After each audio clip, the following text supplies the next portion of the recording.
Welcome to another edition of Frankly Green Bay, where we introduce to you some of the creative people from northeastern Wisconsin.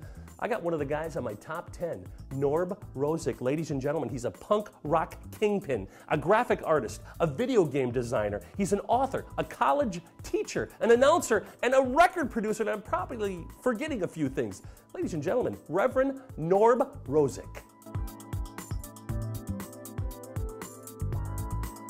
Ladies and gentlemen, Boris the Sprinkler. Did I say sprinkle? I don't remember what you said. I'm shooting you off. Ladies and gentlemen, Norb Rozek. How you doing, Norb? Good to I'm see doing you, buddy. spectacularly. Thanks for showing up. You know what? You and I have crossed paths many times, but you are the man of the punk scene in Green Bay. Tell us a little bit about Boris the Sprinkler. Well, Boris the Sprinkler was my band from 1992 till about 2003. And we started the night of the Shop Go Fireworks, and you can't get more Green Bay than that. And I thought that this is the band I was in that was just the most recreational. We have absolutely no aspirations whatsoever. We're not going anywhere. Therefore, we became the biggest band that I was in, simply because of the reverse, nature doing the reverse of what you wanted to. So we played, and we had a bunch of members, and we played shows, and we played all over the U.S., and we played in Europe, and it was swell. And we put out a bunch of records, tons of vinyl, and things like that, and CDs, and people loved us, and then eventually we had all ground to a halt, and we broke up, and that's the long and short of it. That's a culmination. That's the way it works. You know what I call it is intellectual punk.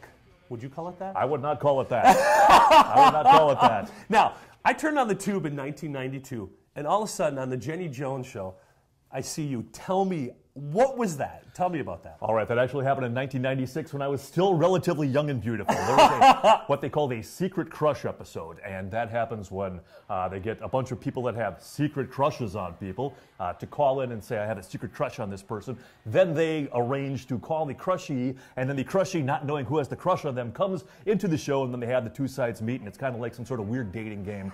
But anyway, I was the crushee. Hey, a young lass from Minnesota had a crush on me from my punk rock days. So I went down there, and it was weird, and I rode in a limo, and I got to sit with a bunch of weird people, and I got to meet Jenny Jones, and I don't think she liked me very much, and that was fine. And I stole a Candyland, a purple double square card from the green room in NBC TV studios in Chicago, and I was on there, and I never did hook up with that girl. Norb, you're one of the smartest guys I know, and you do so many cool things. Tell me about video game design. When did this happen? Well, I had kind of a midlife crisis. That was about 10 years ago, and I decided that I always sort of thought it would be cool to be an animator. Wouldn't that be cool to be an animator for it? You see anime, you see cartoons, so this would be cool. So I learned how to do that, and then I got a job and was a part founder of a local company that put out video games for 5 years, and then we didn't make any money, and I got fired.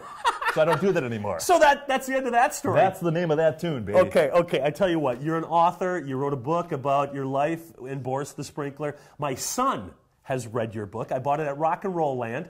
And tell me, what was the inspiration? Of course it was the band, but what caused you to write? Well, I've sort of been writing all my life. I started writing record reviews for various punk mags when I was 15 years old, and I just sort of kept babbling. If people wanted to read it or not, I didn't really care. I just sort of kept emitting this stuff. So actually, when I lost my job in the video game industry, I had this time on my hands. I'm like, well, I guess I've never written a book before. I'll write a book. And I thought for a while that I wanted to write some kind of magazine article explaining some of the weirder references and the lyrics to all the songs I wrote. And then I thought, that's going to be a really freaking long magazine article. Yes. And I said, well, why don't I just make it a book? So I just started writing stuff and footnoting stuff, and eventually I had 139,000 words. Yes. And I'm like, I am done. I am done with this book. It's this thick. It actually is this thick, isn't It's it? 288 pages. Yes, 288 pages. Cover. You got a new project, the new band, the new music. Tell us about it.